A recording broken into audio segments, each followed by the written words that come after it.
Assalamualaikum warahmatullahi wabarakatuh. Surah Bakara ki kun suba ayat fawba ki Manipuri londa arda khangmin nakraba ki matungda kun mathoi suba ayat ki kun mari suba ayat fawba amuk khangmin ase. Kun mathoi suba ayat.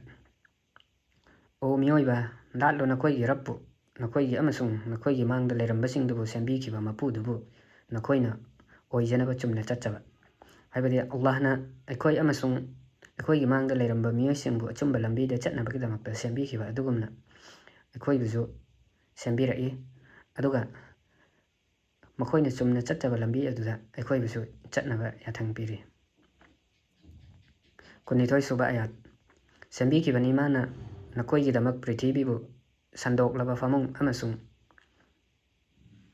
atiyabu thakhan ama oina amasung mana thada birakpani atiyadagi ising aduga puthok pirakpani madudagi haira sing chinjak oinaba nakoi gi aduna puthokanu Allah gi lamba sing nakoi na khanglabani na magumba kana su leite haiba. Haibadi Allah na prithibi asibu apak pafamung ama oina sembire aduga ataya asibuna famung adugi thakhan haibadi makhum ama oina sembire aduga atiyadagi ising thada birakle mahi marung haira singbu machinjak oinabagi damak aduga haira sing adubu mahi marung sing adubuna miyoi bagi amasung jiba singgi machinjak oihanbiri aduga Allah nataba kanasu laite sembi bangamba taubi bangamba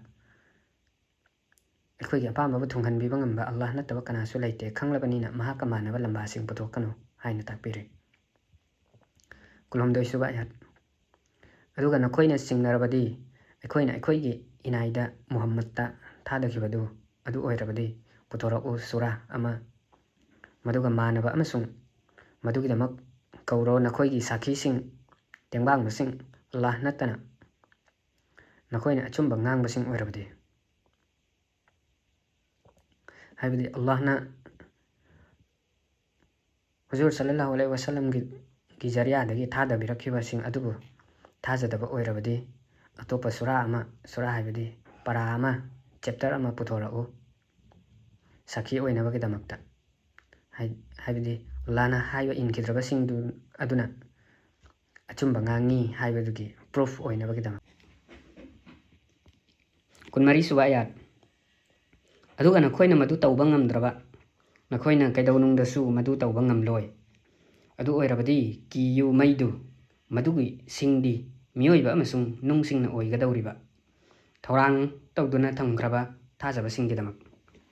Haibadi karigumba proof adu piba ngamdrabagadi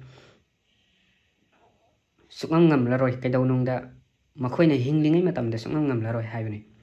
Aduga adu oirabadi dozak ki maibu kiyu Allah bu thajaba singgi damakta thorang tawduna thamgraba miyoiba amasung nung singna sing oiduna mai adubu chakhanbigani